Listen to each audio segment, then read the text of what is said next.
Ano yun, yung speech Ang sabi niya, mo? hindi yun. Hindi yun dynasty. Yabang, ano? Ina-atake mo yung Yung father niya. presidente. He actually said that. yes. Sabi niya, hindi, yung mga congressman na nasa labas, lahat sinabi, ina-atake mo eh. Sabi ko sa kanya, yung mga congressman na nasa labas, lahat yan, sip-sip sa'yo. Sa tingin niya, sincere si Presidente. Abay, sabi ko nga, mukhang bola yung ICI, bola yung pakulong. Ngayon, bola na naman to. Di bola-bola. Marcos, bola-bola. Di ba? Pag Kaya yung nag- BBM, hindi na yan Bongbong Marcos. Bola-bola, Marcos. Yun ang ginagalit nitong si...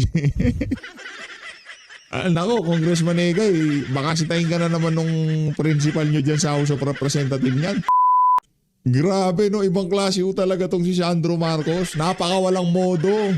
Mantakin nyo, sa katanda-tanda nitong si Congressman Egay Irisi, kaya niyang gawin yun. Kaya niyang sabihin na, ano yun? Bakit mo tinitira ang daddy ko? Di ba, mantakin nyo ho yun mga kababayan? Isang halal na kongresista ang kinakausap. Hindi ho yan appointed ng iyong ama, Sandro Marcos.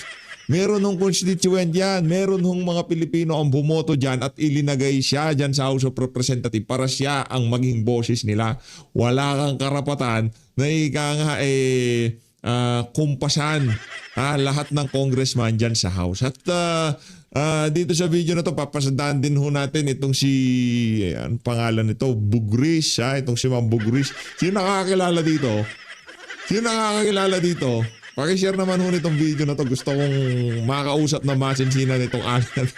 Ito, mga gusto kong kapartner sa 2028 presidential election. Balagbag mo.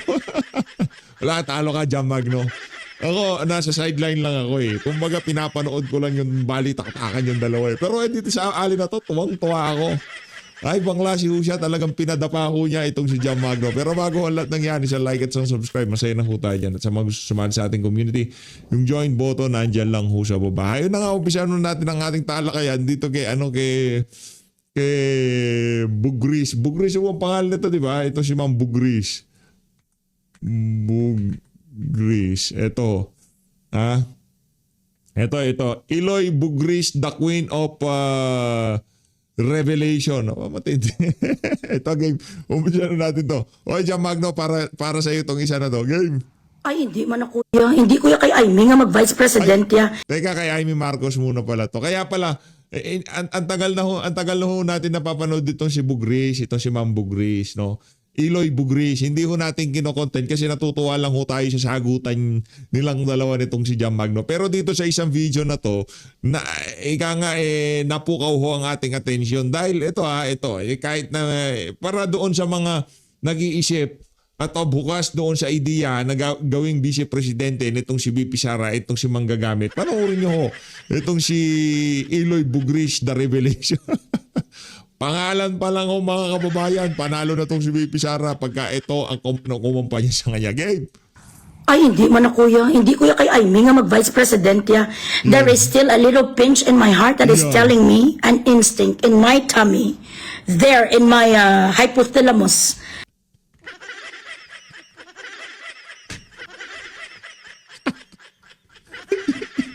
Ibang level.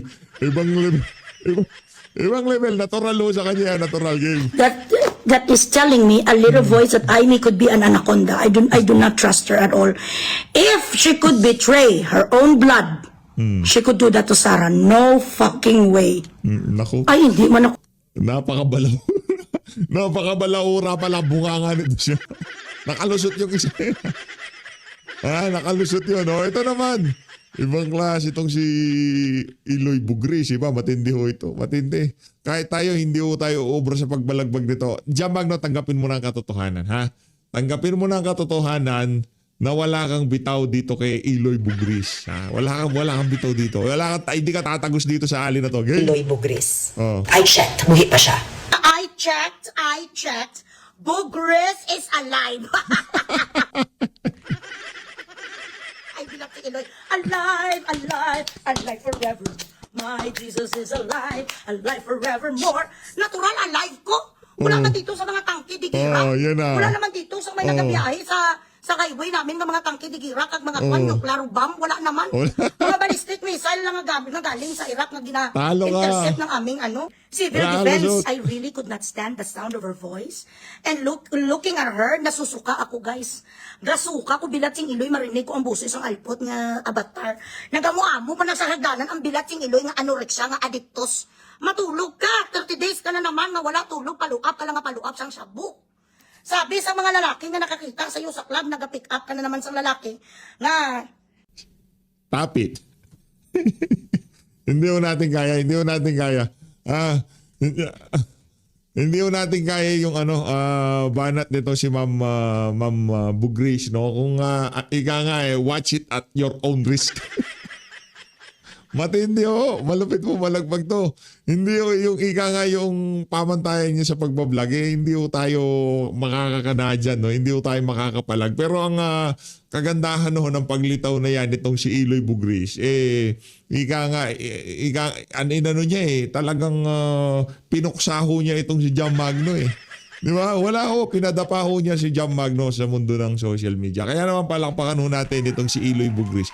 Hindi na ho natin itutuloy ito kasi medyo mabibigat ho yung mga katagay, yung mga litanyang binibitawan niya, no? Ito, meron ho siyang ulit banat dito kay Jam Magno, no? Meron ho siyang banat kay Jam Magno dito. Di ko lang kung napanood niyo yun yung itong video niya na kung saan binanatan pa rin ho niya itong si Jam Magno. Panoorin ho natin itong mga kababayan. Current situation that I'm having here at the mall. Diba? Muna ko niatog dagat. Ni-decide ko mag-shopping na lang ko. tingnan mo ang iPhone niya. iPhone 17 daw, pero casing lang yan. Yabang talaga. Ay, bilat sing iloy, ay buang. Oh. Abe, napatingin ako tuloy sa cellphone ko. Ang original iPhone 17, dalawang maliit na butas. Wala yan. Okay. Tingnan natin ha. Kakasun ko ni ha. Okay, so, ang iPhone 17 na original, na totoong iPhone 17, ito lang guys ha. 1, 2, 3, 4 lang dapat. Ang kanyang camera. Okay. So ngayon, ito may nakakuha sa kanyang picture. Napakuno-kuno siya na 17. Ngayon, hindi ito na itago, oh. Ayan, ang kanyang buho, 1, 2, 3, 4, 5, 6, 7. Aray ko. Wala, madam, kahit pagdating sa pasosyalan, hindi ka tatagos dito kay Iloy Bugrish. Ay, gagagaga, ang bilatsing Iloy. Ay, kakabugira sa di putas. So, anong isa ang telepono niya? iPhone 16 or 15? 13 Pro Max, ang galing sa ay kagaga sa bilatsing Iloy. Ayan, ang dipakita-kita, yung 7, yung ano niya yan. 7 ang kanyang hole. Dapat siya ang totoo yung 17. Ayan, uy gaga, dapat 5 lang. Gusto kong interviewin nito sa PH Update ha. Pag ano nyo i-connect nyo ako dito kay Iloy Bugrish ha. Gusto kong makakwentuhan tong ali na to. Matindi siya muna. Ito lang dapat, yung mga iPhone 17, ambisyosa ka, ang alpot ka. Hindi naman pala siya nananalo sa mga gambling, sang gagaga, press release lang siya. Base iPhone 20 nang yan ni Jam. Aray, Churas ang unan mo, pilingirag ng bilat sing Iloy namin, isa ilampos.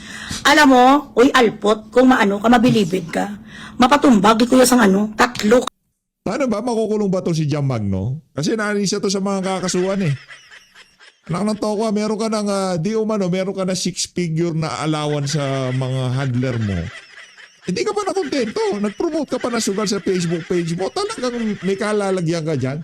Di ba? Kasama ho siya doon sa, hindi ko alam, pang ilang batch na yan ng mga kakasuhan ng administrasyon nitong si Marcos Jr. Kaugnay doon sa mga internet, mga social media influencer na nagpo-promote ng sugal. At isa si Jam Magno. Nagtataka nga ako Anak ng toko, siya, puring-puri siya sa administrasyon itong si Marcos Jr. pero nagpo-promote siya ng sugal. Hindi niya ba alam na ang administrasyon ni Marcos Jr. isa sa mga ginagamit nilang diversionary tactics yung online sugal na yan para ma-divert ang atensyon ng ating mga kababayan kaugnay sa kanilang mga pagnanakaw. Nakalimutan ho siguro ni Jam Magno yan. Kaya naman punta na ho tayo dito kay Congressman Egay Irice. Dito kay ang tawag dito kay Attorney Trixie Cruz Angeles. Isa sa ating mga pinapanood yan, The Spokes Game. Guest, good morning, Kong. Good morning. Morning, Tracy. guys. Good morning. Good morning. Congressman Erice, how are you Okay naman. since last night? Nakatulog naman ng maayos. Ano ba yan? Sleeping the sleep of the just? Yeah, I was about to say, di ba? So what happened here? You gave an excellent speech, by the way. Thank you. It Thank really resonated on all political sides. Not saying that that it really does. So your points about political dynasties, Yes. well taken, and the drift of Congress lately. So you ended up disclosing that as deputy minority leader with the blessings of the House leader. Yes. Ano yun? So you become, how does this work? Well, I think it began during the time of, in fairness, not this administration, but during the last administration. Okay. Natatandaan ko noon na, Who is the House Speaker?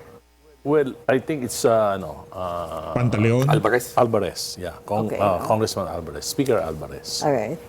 In fact, talagang, they're trying to recruit all members to be part of the PDP.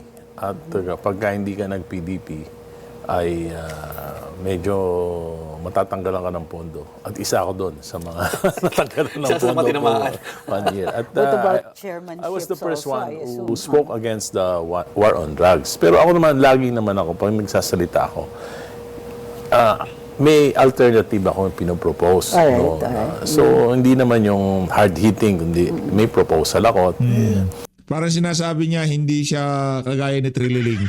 Binibigay ako ng mga examples of countries na gumawa niyan pero hindi naging successful. So meron bang, so here, what we're talking about, who becomes minority? Who says who is in the minority? Kasi hindi parating, this confuses me all the time. Which party gets to be the minority? Well, is it by numbers? Before kasi, yung sa elections ng speaker, Yes. kung sino yung matatalo, yung farther minority, yun yung magiging minority leader.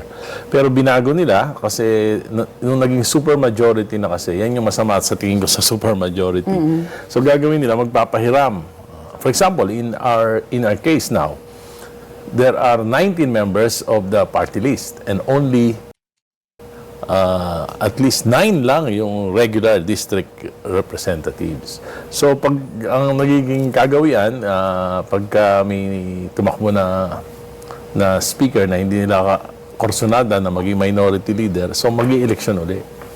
Pero ipapak na nila ng mga party list, mga ibang mga district representatives na actually na allied sa administration. Ganyan yung nangyayari. Not only now, to be fair, but noong mga nakaraang. So these are like quote-unquote minority. Kasi they still are able to work with the majority. Ganon din ba nung kayo, Attorney Baez? Nung kami, naalala ko, magkasama tayo.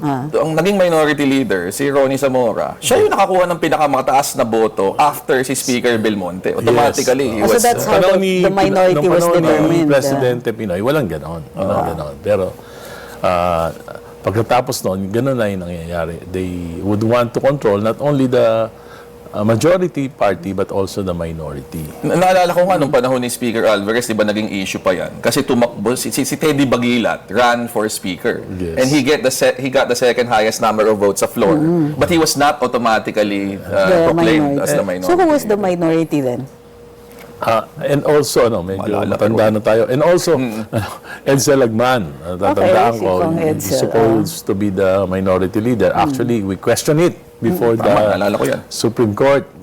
Dahil lang nangyari, yung naging minority leader, part of the administration. Correct. Kami, natalo naman kami sa Supreme Court, ayaw makialam sa internal affairs ng House. So, ang nangyari, kami naging independent. Ang tawag sa amin nun, Magnificent Seven. Yung independent block. Independent block. So you were... So we provided the checks and balance. So, Congress and that's the important part. Mayroong nagsasalita Yes, ng ganon. yes. You were recommended daw by this is based on last night, Yes, ha? yes. By former Representative, was it Paul Dasa? Yes. In the 19th Congress. Yes. Of the 19th Congress, si Yes. Paul. So sabi niya sa akin, Egay, malapit kasi ang puso ko sa liberal, sana ba, mas maganda kung ikaw yung magiging senior deputy minority leader ng House. And also, the father, mga old liberals. liberal si, Kong Raul, yeah, Kong of course. Raul. So, sabi ko, sige, but you have to talk to Speaker Romualdez. So, una, kinausap namin si Minority Leader Libanan. So, okay naman sa kanya dahil magkaibigan niya si Raul Dasa saka si Nonoy Libanan. So, punta na ako kay Speaker. So, nag-usap sila ni, So this was Speaker Martin. Martin. All right. Then, I was designated as the SMDL, Senior Deputy Minority Leader. And then again in the 20th. In the, Yes, in the 20th Congress. ito not in the lahat 19th. yan, 20th Congress 20th na yan. Congress. So, ganun yun nangyari. So, So, kailangan may blessing. Ako naman kasi, gusto ko talaga mag-provide ng check and balance. No? Pero yung malumanay lang sa mga legislations. Pero nung nakita ko yung nangyari dun sa 3 nakaraang national budget, parang hindi kaya ng dibdib ko na hindi magsalita. Okay. So, but going back, so that's how in your party, within the party, mag-uusap kayo kung sino yung magiging, or is it the I head was of the party? designated na kagad ako. Dinidesignate na kagad. So. Nagbutuhan pa ba yun? Hindi na, wala nang botohan. Yung ngayon pumalit sa akin, wala namang botohan, basta dinesignate na lang si Congresswoman Laila de Lima. So, Wala nang botohan. ano nangyari? Bakit kayo pinatayan ng mic? It's the question on everybody's mind. Sorry. Oo nga eh. Ano yung kwento doon? What led to that point? Hindi kasi gusto niya mag-interpolate. Ngayon, nung sumasagot ako na ina-explain ko sa kanya yung nangyari nung kay Majority Leader Sandro Marcos, ayaw niya na akong pasagutin. So, kasi naglitaan niya na siya. Ang tagal-tagal, siya lang yung mag-interpolate. Wala na akong chance to answer. So, nung sumasagot ako, pinatayan ako ng mic. She was asking, kasi if I remember correctly, what she was asking was, how was the minority designated? Parang meron siyang pinupuntirya na gano'n. Alam niya naman sa niya, ang tagal-tagal niya ng congresswoman. Alam niya yun. Ako, yung sinasabi ko, totoo. Totoo yun. At alam niya yung sinasabi ko, totoo. Gusto niya lang palabasin na hindi nakikialam ang majority sa minority. Pero hindi lang naman ngayon, maski ng mga nakaraan. Yes, ang tagal-tagal niya na. Simple lang, magsabi lang ng totoo. At baguhin yung sistema. Kaya yan nga, hindi naman ako nagrereklamo. Sabi ko nga, maluwag ang loob ko na isalin kay mas magaling na sa akin yun. Mas makakapagbigay pa ng magaling na checks and balance. Pero dapat matigil na yung ganyang sistema. Kunwari lang may minority. Kunwari lang na may minority. Para naman sa ganon, ay ito naman, yung critics ka sa mga private corporations, di ba binabayaran para makita yung mali? Independent director. Di ba? Binabayaran. So, ito hindi, wala ka ng titingnan mo na lang. Kung mali, yung sinasabi, bayaan mo magsalita. Gawin mo pa rin yung total, majority ka naman. Kahit magsalita kami ng 3 taon doon, wala namang mangyayari. Naalala ko lang tayo. Diba? Parang yung minority, give them the time to speak. Diba? Do you think they were reacting to the fact that you actually mentioned the name of Congressman Sandro Marcos? Parang he who must not be named ba yan? Palagay ko, yan yung, kaya siya bumaba siya naman nagpe-preside, bumaba siya. Ganon din naman one time when I was criticizing President Marcos, ganun din, bumaba din siya, nagdebate din kami. At yan, si Janet Garin, isa ho siya sa mga attack dog nitong si Marcos Jr. Isa ho siya sa mga tagapagtanggol ni Sandro Marcos pagka inaatake yung mga pulisiya o ang kanyang kapma dyan sa plenaryo, dyan sa bulwagan ng House of Representatives. But it was at Napasama least a pa kasi debate, lalong naging clear yung aking explanation. Di ba? Ang ganun din. Iba ganun naman talaga yung point ng interpellation. Lumiliwanag yung lumiliwanag. So, Pero pinatawag nga ba kayo, Kong Egay? yes, Naku. yes. Sa office? Sa office. Actually, nagsasalita pa ako. Nandun na sa tabi ko si Minority Leader Libanan. May CCTV naman yun, makikita, may date. So, tinawag niya ako, binulungan niya ako na pagkatapos ko magsalita, punta kami sa office ni Majority Leader Sandro Marcos. So, pagkatapos ko, sinamahan, magkasabay kami. Pumunta kami sa office ni Congress. Para kayo mga bata, no? Pinapatawag ka sa principal, Brad, yari ka niya. Di ba? Parang ganun. Principal Sandro Marcos, pambihira. Marcos. At pagdating ko doon, andun pa nga si Congressman Ridon, sabi ni Congressman Marcos na please clear the room. Kaya lumabas Si Kong Terry. Kong Terry, naiwan kaming apat. Nakatayo siya, nakaganon siya, tapos nakatatlo kaming nakaupo. Kaya niloloko nga nung minsan nag-speech ako sa Minority Caucus, sabi ko, magpapasalamat ako kay Minority Leader Nonoy Libanan dahil sinamahan niya ako sa principal's office. Ang Sida Dean. Okay. Ibang klase. So, what did O, maliwanag ho mga kababayan na talagang itong bata pa lang kups na ho talaga eh. Kitang-kita nyo ho yun. Bata pa lang si Sandro Marcos pero kups na ho. Paano pa pagkatumanda yan? Ako, lalamunin ho niya ang sambayan ng Pilipino kung sakaling magkaroon pa ng mas mataas na pwesto ito sa pamahalaan. he say? Ano yun? Sabi niya. Sabi ko, ano yun? Kako yung speech ko. Bata pa ako, yun na yung aking advocacy. Okay. Ito yung anti-dynasty. Kasi may kasama may part. Lagi naman pag anti-dynasty, nag-speech ako, lagi may kasama yun. Dahil sinasabi ko naman na tingin ko yung corruption, massive corruption, ang dahilan niyan ay yung pataba ng mga political dynasty sa ating bansa. So laging yun ang aking advocacy. At that's my advocacy 40 years ago. 40 years ago, when I was just 20 years old, fighting for political dynasties in Caloocan. Okay. So, and then ang tinanong lang niya is, ano yun? So, and then you asked him, ano Sabi yun daw yung niya. speech Ang sabi mo? niya, hindi yun. Hindi yung dynasty. Yabang, ano? Inaatake mo yung Yung father niya. presidente. He actually said that. yes. So, Grabe. Napakakapal ho ng mukha nitong si Sandro Marcos. Bata pa lang ho talaga, kups na, ibang klase ho. sabi ko, kung malalim mag-isip, hindi yan atake. Tulong yan. What did he say? Sabi niya, hindi, yung mga congressman na nasa labas, lahat sinabi, inaatake mo eh.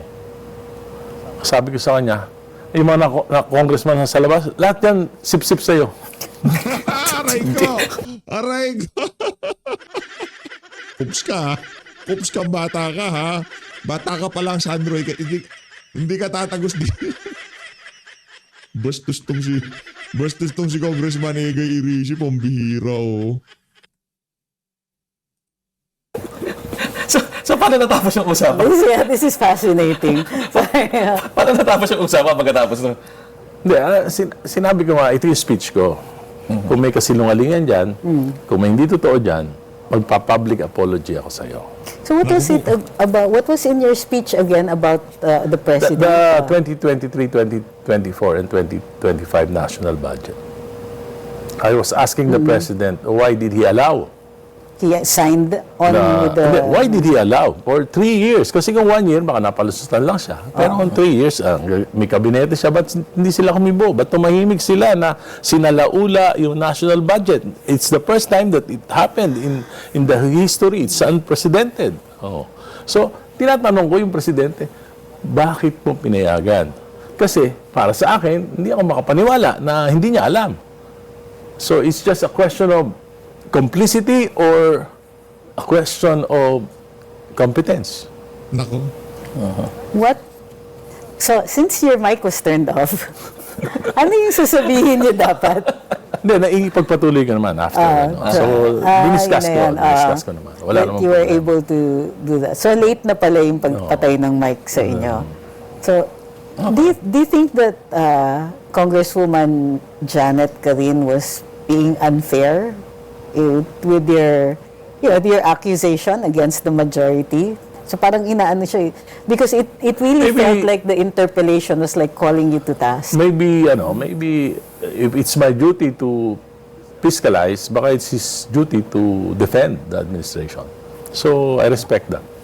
Dito kasi anti-dynasty pinagsimulan nito Kong Egay, di ba? At least yung latest na nabanggaan. Ano bang tingin yung mali doon sa version na lumalabas sa House? Actually, it's not an anti-political dynasty bill. It's a hoax.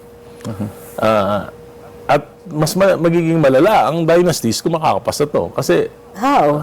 Ano yung kasi yung nakalagay doon? doon, pwede one national position.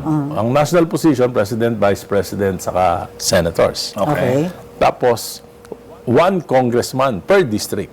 Ibig sabihin, kung tatlong distrito, So yung iba-ibang distrito, iba-ibang unit yun. oo, Kumbaga, iba-ibang unit yun. So, tatlong magkakapatid, pwede pa rin congressman. Sa iba-ibang distrito. Oo, Eh kung may party list, ay, wala rin. Hindi Iba pa yun? iba pa yun. Hindi Okay. naka-specify yun. Pangatlo, isang governor. Di tatlo na. Tapos, per province, iba pa yun. hindi, per province, isa. Okay. Tapos, hindi, isa lang naman ang governor. Pero kung 7 yung cities, for example, Cebu, 7 cities, so pwede magkakapatid, 7 mayor. Tapos how governor go pa. one mayor, Governor pa. pwedeng Congressman pa. mayor. Paano anti-political dynasty yun? Congressman Egay Iris Congressman pa. Tapos, per kung city. 20 yung munisipyo, 20 mayor, pwede pa rin magkakamag-anak. Okay. At kung 100 yung barangay, 100 barangay captain, pwede magkakamag-anak. Parang lumala. Hindi ba ngayon ganun na? Hindi. Ngayon, we just put snide hindi remarks pang ganun. about Kasi it. mas It's marami. not Kaya that, nga ako, ano, sa akin okay lang isa eh. Okay, isa lang sa bawat pamilya. Pero just to accommodate yung existing system, ang aking bill, dalawa. One national and one local. Tapos, Makes sense, just to accommodate. Pero ako wala. I'm the first politician na may family and I will be the last. I'm selfish with my family. Ayoko na silang danasin nila yung dinanas kong hirap. So, yun yung kaya sabi ko, it's actually pro-dynasty, institutionalizing dynasties, and it will be against Section 26, Article 2 of the Constitution. Ano na bang status nung current Pinasa na nila eh. sa committee? Oo, ni railroad eh. Meron pa bang chance yan na magkaroon Sa ng amendments? plenary na lang. Plenary na lang. Does the Senate have their own version? Yes, at malayo. Kaya nga ang Okay. suspecha ko dyan, kaya ipinasa yan para magkaroon na, pag sa BICAM, hindi na magkasundo, hindi na may pasa. Yung sa Senate version kasi, bawal, di ba? National and local. Saka walang succession, mabigat yun. Oo. So, sa tingin ko, ginawa ito para magkaroon ng deadlock sa BICAM at hindi na maipasa itong anti-political dynasty. Pero kala ko ba priority ito ng administrasyon? Kaya nga sabi ko, In-announce pa nga nila eh. sabi ko, alam ni Presidente ang ibig sabihin ng political dynasty. Why? Because the first law enacted with a political dynasty provision is the SK Reform Law. Oh, yan. I'm the author in the House. The President is the author in the Senate. Senate, Kaya alam niya yan. At bakit niya prioritize kung hindi niya i-guide yung kanyang mga alay, super majority? Di ba? Ba't hindi niya i-guide? Were you still expecting this kind of guidance? Because no, I'm not being facetious. Kasi here. prioritize niya. If you prioritize this particular bill, you Pinasa should yan work sa- for the enactment of this bill. Parang yung ICI, Independent Commission, People's Commission Against Infrastructure Corruption. Prioritize niya. Sinabi nila, ipapasalan nila December, nagmadali kami, nag-overtime kami. Pagkatapos, binitin sa Committee on Appropriations. So, hindi talaga sincere. Nagsasalita yung Presidente na he doesn't mean what he says. Sabi niya, magpapakulong siya December 15. March na ngayon. So, yun Wala ang pa rin, problema. Si Yan yung Senator problema. Revilla. Paano hindi lalakas yung kanyang kalaban? kung siya mismo hindi tumutupad sa kanyang mga sinasabi. Were you expecting to be removed? Ini-expect niyo ba na matatanggal kayo? Or did this come as a Yes, surprise? hindi, alam ko. Alam The best niyo na na. sinasabi sa akin ni yung, sabi niya, tinatawagan ako, sabi ko, okay lang. Okay lang. Who was behind it? The leadership of the House. The leadership of the House. But I don't think it's Speaker D, kasi si Speaker D very passive, very accommodating, napakabait, at matagal ko na rin kasama yan. Kilala ko yung ugali niya. So who's next in the leadership mamaya na yun? After being removed as senior deputy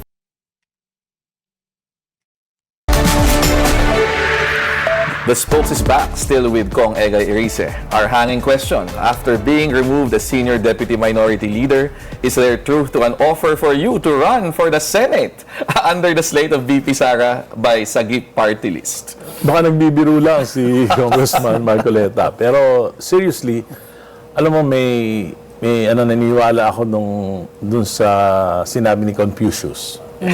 Know thyself. Okay. Hindi ko kaya yan. You mean, Bakit naman Kong Egay? I mean, regardless of the slate, sir, you wouldn't regardless of the consider- slate, I will be staying as representative of the 2nd District of Caloocan. Kung mananalo pa uli ako sa 2028, I'll be running again for for Congress. And that may be my baka yan na yung huli. Na ako, 65 na ako. Bata pa yan. Paano kung mas mataas? Kasi yung isang nabasa kong article na sinabi din ni Congressman Marcoleta, VP daw eh. Hindi lang, Know thyself. Kaya tayo may problema sa Pilipinas. Marami yung tumatakbo na hindi nila kilala yung sarili nila. Okay. Pero sobrang naman kung veteranong na yung legislator eh. Ako naniniwala ako kung sakaling tumakbo to ng pagkasenador, mas magiging magaling ito kay Kiko Pangilinan. I-comment nyo ho dyan kung sang-ayon ko yung sinasabi ko. Mas magiging mahusay yan kaysa kay Risa Hontiveros. Kasi kung papipiliin nyo ho ako dito, Bam Aquino versus Congressman Egay Erice, base sa pagtayo nito sa mga maiinit na issue ngayon sa ating bansa, ito ho ang tutunay na liberal party. Ito yung liberal party na mayroong paninindigan, mayroong prinsipyo. Sabihin na natin sa ibang mga polisiya, hindi tayo nagkakasundo. Pero pagdating doon sa pagtayo sa mga kamalian sa administrasyon na to, wala na hong magiging wala nang mas iingay pa sa mga dilawan at pinklawan maliban dito kay Congressman Egay Erice at dito kay Attorney Rowena Gonzon. Mga dilawan, mga hardcore yan. Mga hardcore dilawan yan. Ano sabi nitong si Egay? Noong sinasabi nila na magkakaroon ng koalisyon sa pagitan ng administrasyon at ang mga dilawan-pinglawan. Ano sabi niya? Baka tumayo sa libingan yung aming mga leader pag nagkataon. Di ba? Yun ang sinabi niya. Sa tingin ko malapit nang tumayo ang mga leader niyo, Congressman Egay. Kasi sa uling balita ko, itong si Franklin Drilon, bukas sa pagkakaroon ng alyansa sa pagitan ng mga administrasyon at mga dilawan at pinglawan. Di ba? Handa mo na yung mga sarili nyo. Dahil sa tingin ko talagang tatayo sa hukay yung inyong mga ninuno, yung inyong mga leader. Kung sakaling marinig nila yung mga sinasabi na yan, ito si Franklin Drilon. There are many factors. Siguro, naman ako, masaya naman ako sa Congress. Pero pagtakbo niyo uli, LP pa rin. Yes, of course. Unless, magkawali kay Presidente Marcos, sa partido ni Presidente Marcos, baka mag-independent na lang ako. Kasi, Yung prinsipyo. naranasan ko yung yung martial law nung kanyang ama. Parang ganito rin yung aking pakiramdam ngayon. We are not in a democracy. It feels like that to you? May parang pre-martial law fears or martial law-ish fears? Nung nakaraan kasi, dictatorship. Yes. Ngayon, what's prevailing in government is not democracy, but kleptocracy. So I won't be part of it. Them's fighting words. So, pa-explain lang natin kung ano yung kleptocracy. Explain to yung kleptocracy. For Attorney Barry's sake. Alam niya yan. Alam niya yan. Siya na mag-explain. Yes, Attorney Barry. Sige. Ang alam ko lang, pakistocracy yung dati. It's getting worse. Si Senator Frank, nandito siya nung Monday yata. Sabi niya, open siya to a coalition. Yun na nga. So, what do you think? Hindi, kanya-kanya naman ang opinion. Pero, ang isa pang guidance ko, kung nabubuhay si Pinoy, matutuwa ba siya magagalit sa mga desisyon ko? Yun yung aking batayan. Dahil naniniwala ako na siya yung pinakamalinis na naging Pangulo ng ating bansa. So, sa tingin ko, sa mga ginagawa ko ngayon, nakangiti sa langit. Si Seven. Medyo nagiging ano pa ako. So, sa tingin niyo yung nangyayari ngayon, pumuposisyon ba yung party ninyo ni Attorney Barry? Hindi ako LP. Hindi nga pala, hindi Ano pala. lang, friends lang. Friends off, okay. So, but, how is the LP positioning itself? Do you consider yourself still, the LP, the party, is it still opposition, quote-unquote na yan, ha? Kasi there are some who are saying na, aside from you, wala namang nag-o-oppose eh. Hindi, meron din naman. For Meron din example? naman. Si Congresswoman Laila de Lima nag-o-oppose naman Sa administration. sa mga issue-based. Issues, Ako lang yung okay. talagang medyo direkta. Kasi you name Pero, names. I name names. Pero, nagkakasundo naman. Nagmi-meeting kami. Actually, sa anti-political dynasty, nag-withdraw kami lahat nung pinasa nila. Yes, Nag-withdraw kami lahat. So, may mga issues na pinagkakaisahan kami. Sa kayo liberal, talagang ganyan. Very liberal sa bawat isa. So itong anti-dynasty, is this part of a larger political alignment? Is this strategic on the part of your party? O alam natin na ikaw ever since consistent ka dito sa political dynasty issue. The LP has taken it up. Is this going to be part of a bigger campaign? Is this part of the alignment? I think so. Actually, we're talking of going to the streets against the approved version of the House. It's a hoax. It's a hoax. So, at alam ko, maraming kabataan na gusto magmarcha papunta sa Kongreso para tutulan yung version na ito. In fact, I was invited, after this, diretso na ako sa Centro Escolar University at invited ako ng mga estudyante doon to speak about the anti-political dynasty law. Pero tingin ba nyo, kung realistically, kaya pa bang magpasa sa Congress na ito ng mas malakas na version? Yung hindi naman ganyang Kaya pa bang kadaming bilhin? butas. Kung walang clear direction, ang presidente, wala. Hindi makakapasa to. Okay. Why do you Kasi think he bothered to endorse it? Kasi siniling ng simbahan, hiniling nung nagkaroon ng trillion peso march, natakot si presidente. So, parang nanliligaw. Nangako. Yung pala, hindi naman kayang tuparin yung kanyang pangako. May face value naman na he said he endorsed it. Hindi nga lang, he didn't put in the work. So, you think it's deliberate na hindi niya talaga gina-guide, he's not using any political capital here? Natatakot din siya sa mga allies niya at this point in time. So, parang Baka yung mga naninimbang dynasty. siya na baka naman biglang mag-withdraw ng support sa akin yung mga political dynasties. It takes political will. Pero ang problema, nangako siya sa simbahan, nangako siya sa civil society, nangako siya sa bayan na kailangan maipasa na itong anti-political dynasty law. So, mamimili siya ng kung tutuparin niya sa kanyang pinangako sa bayan o kakalingain niya yung mga political dynasties na allies niya. So, kayo kung papipiliin, you'd rather wala na lang batas kaysa dito sa watered down na version? Huwag na lang. Huwag na lang. Kasi kung dalawa ka lang ngayon, pagka pinasa to, sabi, tatlo na. Legal na pala kahit 10 di 3 na o 4 na ang ipapatakbuhin ko. May mga nagsasabi kasi baka mas mabuti na makapasa ng bill tapos i-amend na lang later on basta maipasa na. It's easier to whittle down an existing bill. Yes, yun yung version ko naman. Yun ang ano, it's a product of a persistent, principled compromise. Ano yung version ninyo? What's the One difference? national position, one local, second degree of consanguinity, yung household, immediate household, Hanggang kapatid. hanggang kapatid, Okay. at may succession. May succession. Okay. So, yun yung version na pagka nakapasa yun, yung mawawala na yung fat dynasties. Sigurado ako wala na yung fat dynasties. Yun ang, kumbaga sa problema, inalis mo muna yung mas malaking problema, yung fat dynasties. Meron pa rin konti, pero siguro mga 60-70% ng dynasties madidiminish. Kung yung ano, kasi ito yung kauna-unang batas proposal na nakapasa sa suffrage committee noong 2013 ng panahon ni Pinoy. Tama. Tapos nakapagdebate sa plenary. Tama. Kaya lang pagdating sa plenary, talagang malakas talaga yung impluwensya ng mga Oo nga. political families, so na-archive. Na-archive. Pero this is ito yung product na ito. Itong produkto. Nirefile ko lang ito. So ito, kumaga, product of compromise na yan. Product of compromise na.